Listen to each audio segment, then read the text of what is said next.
Pemerintah Amerika Serikat mengklaim pembicaraan damai dengan Iran masih berlangsung. Namun pada saat yang sama, Iran menolak ajakan negosiasi dari Presiden Amerika Serikat Donald Trump dan mengajukan sejumlah syarat untuk mengakhiri konflik. Lantas apakah perang akan terus berlanjut dan apakah dialog antara Amerika Serikat dan Israel akan terwujud untuk mengakhiri perang ini? Kami akan bahas bersama dengan Duta Besar Indonesia untuk Iran 2012-2016 Dian Wirengjurith dan juga pengamat militer sekaligus Kepala Center for Intermestic and Diplomatic Engagement atau SIDE Anton Ali Abbas. Selamat pagi Pak Dian, Mas Anton. Selamat pagi Mas Bre, selamat pagi Mas Anton, selamat pagi pemirsa. Baik, saya ke Pak Dian dulu. Pak Dian, ini proposal dari Amerika Serikat, ada 15 poin. Iran juga mengajukan syarat, ada 5 syarat di sana. Anda melihatnya ini bakal ketemu nggak nih antara kedua negara ini? Makasih Mas Bre, dari apa yang disampaikan oleh juru bicaranya tadi saja sudah jelas nggak nyambung nih proposalnya Amerika sama Iran. Karena proposalnya Amerika itu diajukan seakan-akan Iran itu dalam posisi yang kalah. Kalau dalam posisi yang kalah, diberlakukan 15 poin itu, ya sudah, berarti itu mengakui kekalahan. Lah ini perang aja masih berlangsung, Amerika sendiri pontang-panting, dan narasi menyatakan bahwa Iran digempur oleh Israel dan Amerika, saya kira kurang tepat ya. Yang tepat itu Iran dikeroyok 10 negara, Mas, atau 8 negara minimal. Jadi udah nggak bisa lagi dibilang ini perang hanya dengan Amerika dan Israel, Iran dikeroyok. Nah, dalam posisi seperti ini saja, kalau kita mau jujur ya, perlawanan Iran membuktikan bahwa perang itu masih berlangsung seimbang paling tidak. Nah, kalau syarat-syarat diajukan seperti ini hanya klaim sepihak yang menyatakan Amerika sudah menang dan menentukan syarat 15, Mas. Syarat 15 itu tidak, ya oke, yang syarat yang paling penting itu kan 7 poin teratas itu. Mulai dari menghentikan perang dan sebagainya sampai menghentikan program pengayaan uranium. Itu sama sekali tidak ada kaitan dengan kekalahan Iran. Nah, yang saya mau bilang begini, sebuah usulan damai pada saat ini harus dimulai dengan usulan ceasefire. Ceasefire itu harus tanpa syarat. Kalau ceasefire sudah menentukan syarat, ya nggak akan terjadi, Mas. Jadi yang dilakukan oleh Iran dengan mengajukan counter proposal 5 poin itu, buat saya itu menunjukkan bahwa Iran tidak butuh didikte. Iran punya dignity sendiri untuk menyatakan saya mau ceasefire. Nah, sekarang tinggal yang mana yang kita akan nilai yang paling tepat. Buat saya kita waras lah. Usulan Trump itu yang disampaikan juga tadi juru bicaranya, ya orang yang orang yang sudah panik, yang sudah tidak punya pertimbangan lain selain membesar-besarkan diri seakan-akan perang sudah di ujung penyelesaian dengan Iran yang sudah di titik menyerah. Masih jauh, Mas, mimpi itu Trump. Ya kita tahu siapa Trump ya. Lebih baik ya mikirin perang di dalam negeri deh. Ajukan perang di dalam negeri kepada Kongres, kepada konstituennya. Bagaimana supaya perang ini mereka putuskan gitu loh. Karena dilanjutkan lebih lama lagi juga Amerika juga makin berantakan kok. Jadi sebuah ceasefire harus tanpa syarat. Dan kalau dikatakan ada pihak ketiga sedang merundingkan, buat saya silakan aja. Kalau ada sekarang pun diplomasi memang sedang berlangsung. Tapi kalau kemudian sebuah kesepakatan harus ditentukan berdasarkan persyaratan, yes, tidak akan ada yang namanya ceasefire. Yang dibutuhkan sekarang seperti perang bulan Juni tahun lalu. Setelah 12 hari tiba-tiba Trump memutuskan berhenti. Ya berhenti.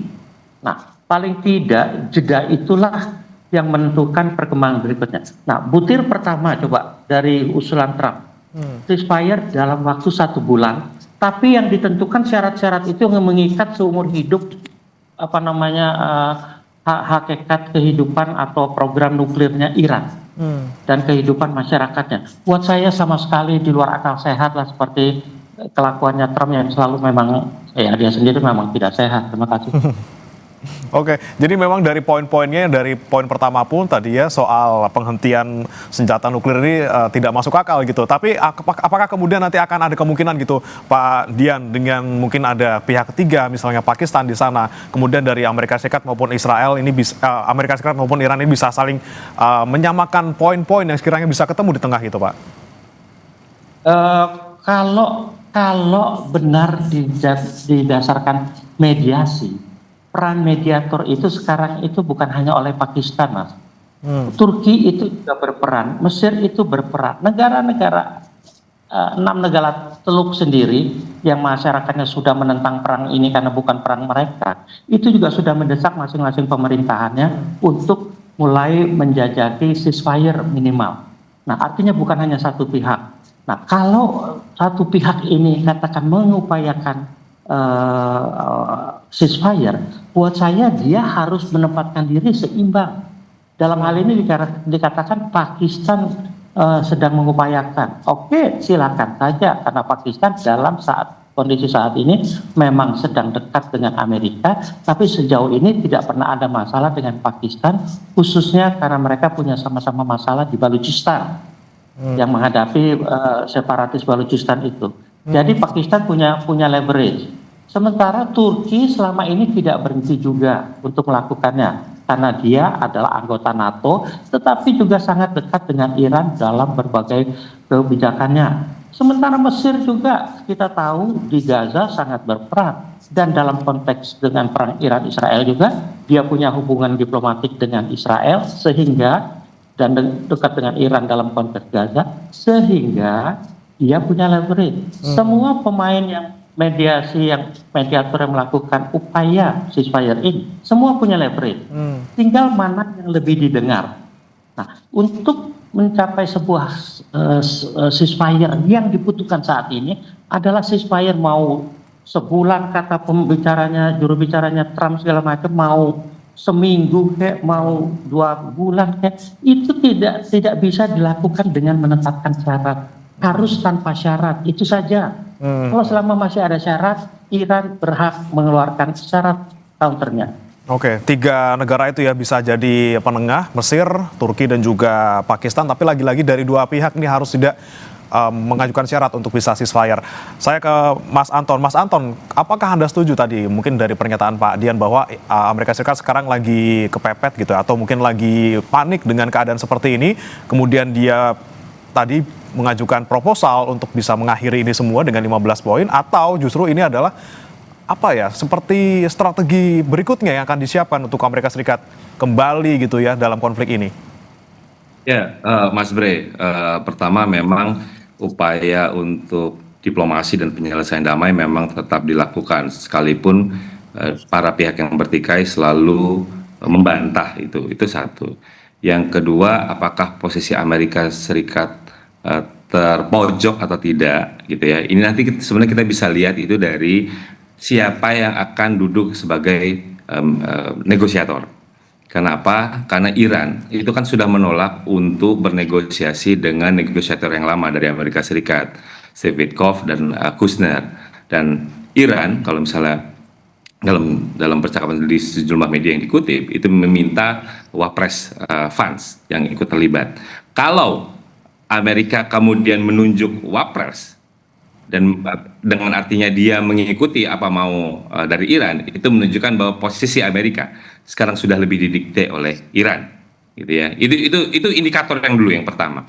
Yang ketiga, kalau terkait 5 ini adalah biasa dalam awal pertemuan, apalagi kalau misalnya ini ketika kita bicara tentang negosiasi kan itu adalah 3 tahap ya. Pertama adalah kontak, lalu dialog, lalu kemudian negosiasi. Jadi kalau kontak itu biasanya kita cuma untuk exchange view gitu ya. Jadi mereka saling ini penjajakan di sana bagaimana, ini di sini bagaimana. Itu yang kelihatan kemudian dari 15 kemudian dari respon 5. Ketika masuk talk, maka kemudian tadi yang diharapkan oleh Pak Dubes bahwa ini kemudian bisa berujung dulu kita ceasefire, karena sulit untuk kemudian ada negosiasi damai atau ada pembicaraan damai apabila kondisinya masih perang terus berlangsung. Jadi memang salah satu kuncinya kemudian harus ada gencatan senjata dulu, terlepas mau berapa lama itu nanti akan menjadi bahasan dari negosiasi. Baru kemudian kita akan mendiskusikan 15 dan 5. Walaupun bagi saya kalau misalnya Iran mengadopsi yang 15 itu seperti yang tadi Pak Dian bilang bahwa Iran dalam posisi terjepit, kenyataannya enggak.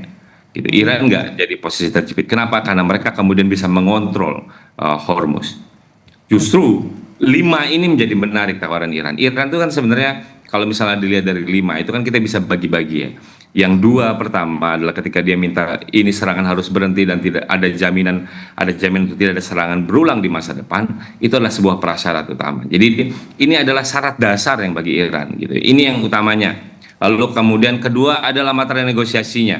Yang pertama adalah adanya reparasi, jadi ada yang membayar biaya kerusakan ini. Lalu yang kedua adalah diakhiri hostilities ya di regional. Itu yang kedua. Jadi yang ketiga adalah ini yang kalau Iran kemudian disetujui gitu ya proposal ini kemudian dia menunjukkan kemenangan. Kenapa? Karena di poin yang nomor 5 dia bilang bahwa dia diizinkan untuk mengontrol Selat Hormuz. Yang notabene itu yang selalu di-challenge oleh Amerika Serikat gitu. Jadi bagi saya ini menjadi menarik tawaran Iran sebenarnya jauh lebih bisa didiskusikan ketimbang poin 15 yang lebih banyak kemudian membatasi ruang gerak Iran seakan-akan meniadakan bahwa Iran adalah negara yang berdaulat. Bagi saya perundingan kemudian kalau ini memang di sejumlah media, kalau tadi Pak Dian menyebut ada 3 negara, Al Jazeera setahu saya sudah menyebutkan gitu bahwa 3 negara ini terlibat dalam perundingan itu. Jadi kita akan menunggu apakah memang di akhir pekan ini akan sudah dimulai perundingannya, entah itu nanti perundingan secara langsung atau tidak langsung, jadi ada indirect, ada direct talks, ini akan kita tunggu. Tapi apakah itu kemudian komposisi ini, jadi komposisi siapa yang menjadi perwakilan dari Amerika Serikat, ini akan menjadi indikator utama. Posisi Amerika Serikat apakah memang benar di atas angin, atau sekarang sudah memang mau tidak mau dia mendapat tekanan dari global ketika ada banyak krisis terjadi di mana-mana gitu. Itu Mas. Terjepit tidaknya baru kita bisa tahu beberapa waktu ke depan, singkat ini ya mungkin semingguan ini ya Mas Anton ya. Tapi tadi soal 5 poin-poin dari Iran yang mungkin lebih masuk akal untuk bisa dipenuhi. Kalau menurut Pak Dian juga seperti apa nih Pak kalau melihat 5 syarat tersebut dibandingkan dengan 15 poin yang diajukan oleh Amerika Serikat? Begini loh, Iran itu negara yang dalam kasus perang ini kan negara defensif.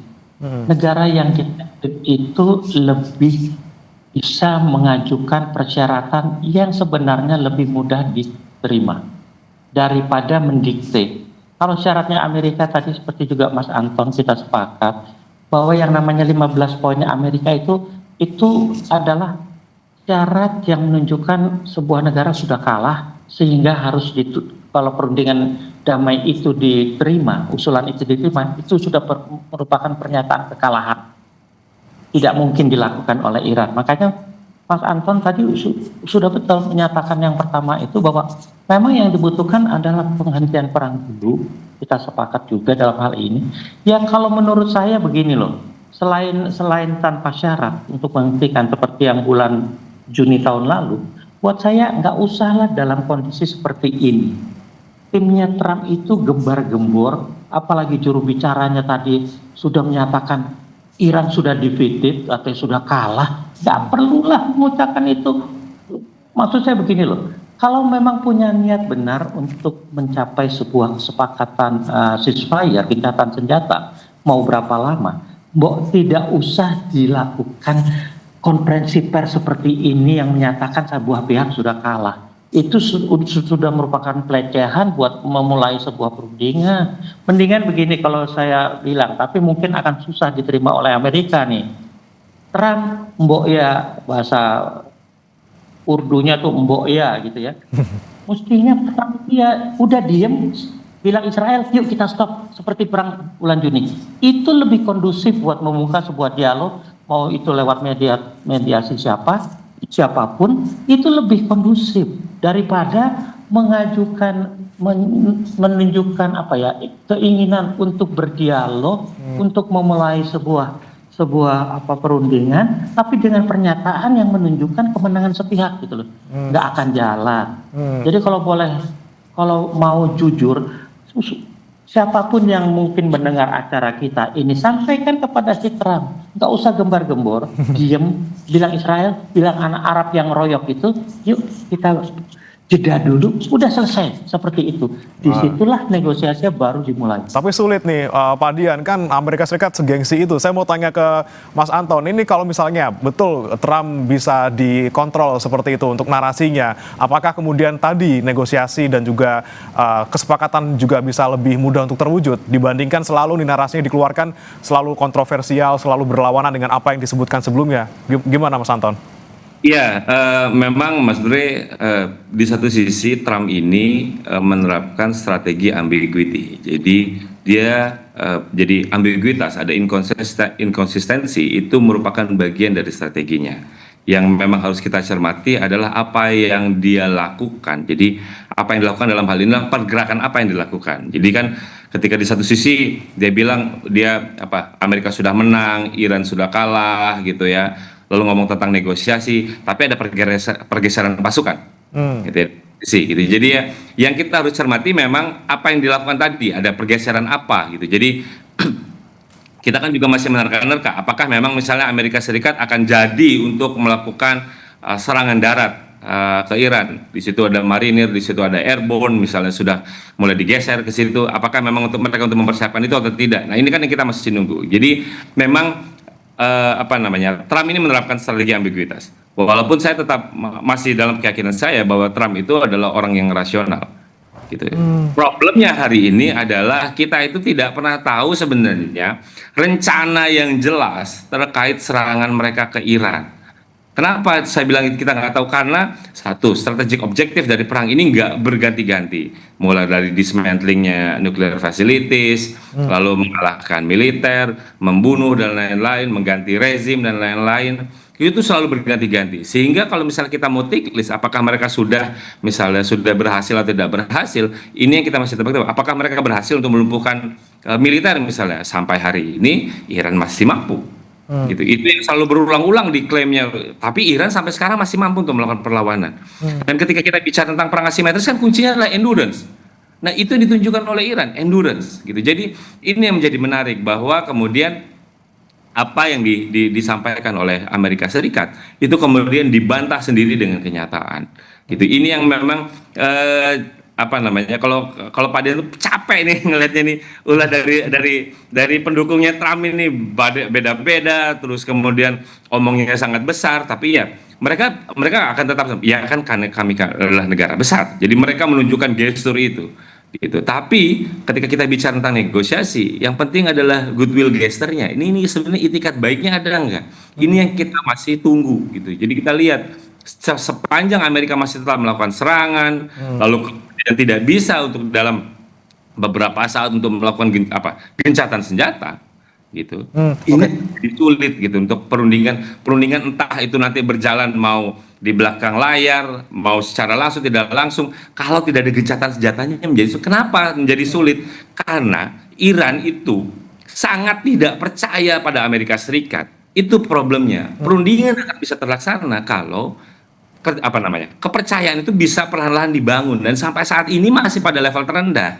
Itu yang akan menjadi problem. Jadi yang kita butuhkan adalah gestur awalnya dulu nih. Nah gestur awalnya ini yang belum kelihatan. Kalau kata Pak Dian, ini ngomongnya aja masih ngomong besar, gimana mau kita kelihatan gestur baik gitu. Itu Mas Bre. Betul ya, berarti saya mau ke Pak Dian, ini karakter dari Iran memang sampai sekarang kepercayaan terhadap Amerika Serikat masih sangat tipis, apalagi serangan masih terus dilancarkan Amerika Serikat ke Iran, kemudian juga tadi ada rencana pengerahan pasukan ke darat.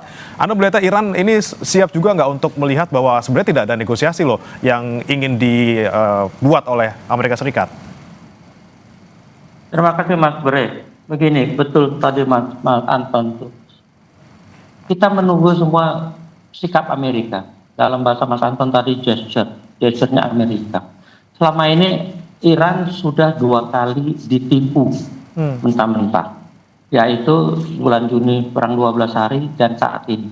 Dia pasti tidak mau ditipu ketiga kali. Ketika ceasefire ternyata diserang mendadak lagi. Artinya apa? Dibutuhkan niat baik mulai dari Amerika dan Israel sebagai penyerang utama yang pertama kali menyerang Iran, dan mestinya buat saya negara Arab juga harus lebih realistis dan rasional untuk mulai dari mereka tidak mau dilibatkan lebih lanjut. Buat saya sikap-sikap ini yang dalam bahasa Mas Anton itu gesture, mulai dari Trump diikuti oleh negara Arab dulu deh. Jadi artinya apa? Negara Arab sudah bisa mulai menunjukkan mereka tidak mau terseret berlarut-larut dalam skenario perangnya Amerika. Mereka bukan antek Amerika. Mereka bukan bahasa Eskimo-nya bukan cecunguk Amerika gitu loh. Nah, tunjukkan itu dulu dengan mulai mereka menahan diri, nggak usah ikut-ikutan perang. Sekarang saja negara Arab masih punya narasi yang digembar-gemborkan, terutama oleh Bahrain dan juga Qatar, bahwa mereka lah yang mengalami agresi pertama dari Iran. Ya, buat saya tolong dunia pun lihat kok bahwa Iran itu membalas serangan yang dilakukan dari pangkalan Amerika di negara mereka, tidak disasarkan kepada negara-negara Arab itu, tapi pada poin-poin di mana Amerika mempunyai kekuatan militer yang juga digunakan menyerang Iran. Nah, artinya apa? Kembali tadi masalah gesture, jelas gesturnya harus mulai dari Trump, seperti perang bulan Juni itu gesturnya nyata, Israel disuruh stop, berhenti itu semua. Nah, sekarang kok sudah dalam kondisi gini malah cari bantuan, mengeroyok, bahkan narasi yang tadi itu pelintat-pelintut nggak keruan itu seperti karakternya si Trump itu bilang mau damai tapi katanya Iran harus mengikuti persyaratan dia. Aduh, susah mengusulkan atau meminta orang seperti Trump itu untuk lebih berkaca diri gitu ya. Buat saya dunia menunjukkan mengharapkan sikap Amerika yang lebih bijak sebagai katanya kekuatan dunia. Sekarang untuk kebijakan Amerika mulai untuk menahan diri dalam bernarasi saja. Itu sudah bagus, gesture yang bagus. Nah, di tengah itulah para mediator pasti akan tetap bergerak, dan yang tidak kurang pentingnya Rusia dan China di PBB juga terus bergerak dalam menggalak dukungan lewat jalur PBB tentunya untuk mulai meyakinkan Amerika yang masih tetap merupakan anggota tetap PBB untuk mulai lebih rasional dan mendengarkan suara dunia, kira-kira begitu. Lebih kalem, lebih rasional, lebih mendengarkan suara dunia. Saya mau ke Mas Anton. Mas Anton, jika kita melihat mungkin kita tidak ingin semuanya terjadi gitu, benar-benar terjadi invasi darat gitu ke Iran dari Amerika Serikat. Seperti apa kemudian petanya dan juga mungkin kekuatan masing-masing? Apakah kemudian Iran masih bisa untuk mempertahankan diri? Nah, Amerika Serikat apakah mampu untuk bisa menginvasi Iran lewat darat? Ya, problemnya sih bagi saya kan kalau kita bicara tentang military campaign itu pasti ada perencanaannya. Gitu ya. Ini kan problemnya adalah perencanaannya itu tidak matang. Dari indikator tidak matang adalah ketika kita bicara strategic objektifnya berbeda-beda. Itu satu. Kedua, apakah kemudian mereka akan bisa berhasil atau tidak berhasil, tempatnya di mana dulu. Gitu ya. Kenapa? Karena kalau misalnya mereka bilang, oh kami sukses dulu memukul mundur Irak, lalu 2003 kami bisa nih. Irak dan Iran kondisinya berbeda terrennya, gitu. Daratannya berbeda, gitu. Itu yang kedua. Yang ketiga, mereka mau pendaratannya di mana, gitu. Mau di mau ke daratan Iran, gitu. Lalu kalau kita bicara tentang pasukan, ini memang pasukan ada marinirnya, ada airborne-nya, gitu ya. Tapi kan mereka butuh dukungan udara. Dukungan udaranya sudah cukup mampu atau tidak, gitu. Untuk perlindungan mereka ya, mereka melakukan pendaratan, mereka melakukan penerjunan, itu kan harus ada dukungan perlindungan udaranya, pertahanan udaranya. Nah, itu di mana? Gitu. Itu yang akan menjadi problem. Jadi ada sejumlah analis yang sudah menggambarkan bahwa kalau itu mereka benar-benar itu dieksekusi rencana untuk pendaratan ke Iran, daratan terlepas itu nanti di Pulau Kark atau di itu tetap dilakukan. Itu namanya adalah bunuh diri. Kenapa? Situasinya saat sekarang gitu, risikonya adalah risiko gagalnya itu besar ketimbang risiko berhasilnya. Gitu. Sekalipun klaimnya mereka bahwa ini apa namanya tentara atau kemampuan militernya Iran itu sudah lemah, sudah hampir 100% lain-lain, sampai hari ini tetap bisa melakukan perlawanan. Jangan-jangan nanti adalah killing field yang jadi apa namanya jadi problem. Itu ya kan. Jadi Iran itu, jadi Amerika harus belajar dari apa yang mereka lakukan dulu di Vietnam, lalu kemudian di Irak. Berapa ratus ribu ton bom untuk turun, dijatuhkan ke situ. Apakah mereka menang? Jawabannya tidak. Jadi bagi saya bahwa mereka sah-sah saja untuk mengeksersis itu boleh saja gitu. Tinggal kita lihat ada berapa banyak korban jiwa yang akan di situ. Walaupun sebenarnya kalau tadi kita ngelihat bahwa kenapa kemudian Trump ini menyampaikan message yang berbeda-beda, bagi saya memang itu harus dilihat ini audiensnya memang beda-beda. Ada audiensnya untuk publik domestik, lalu ada audiensnya untuk kemudian sekutunya, lalu ada audiensnya untuk kemudian musuh dalam hal ini Iran. Jadi ada menyampaikan pesan yang berbeda-beda gitu. Tapi kalau misalnya sukses, saya sejauh ini saya belum yakin dia sukses karena apakah misalnya bahwa hari ini ketika ada pergeseran pasukan itu memang adalah tahapan persiapan.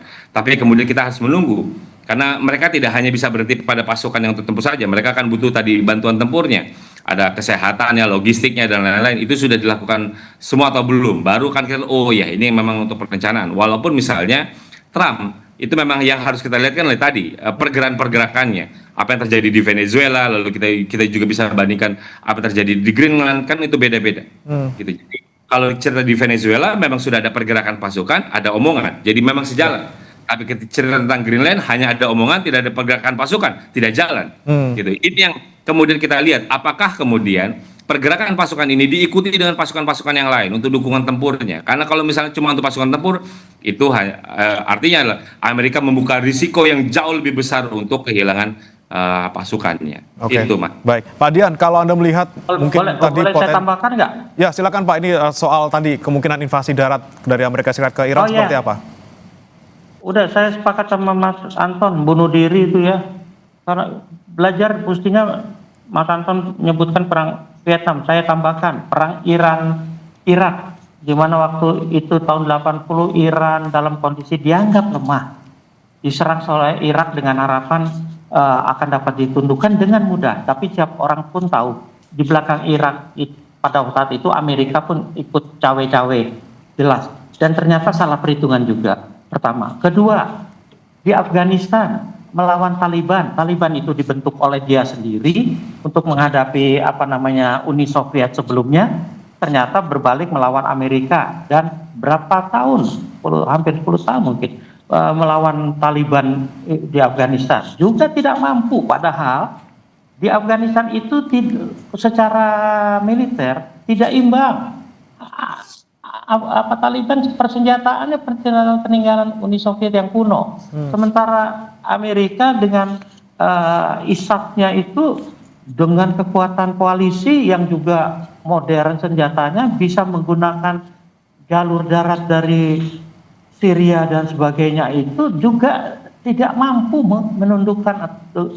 menundukkan sebuah kelompok yang namanya Taliban. Yang akhirnya pun diselesaikan di perjanjian Doha kalau tidak salah, dia mundur.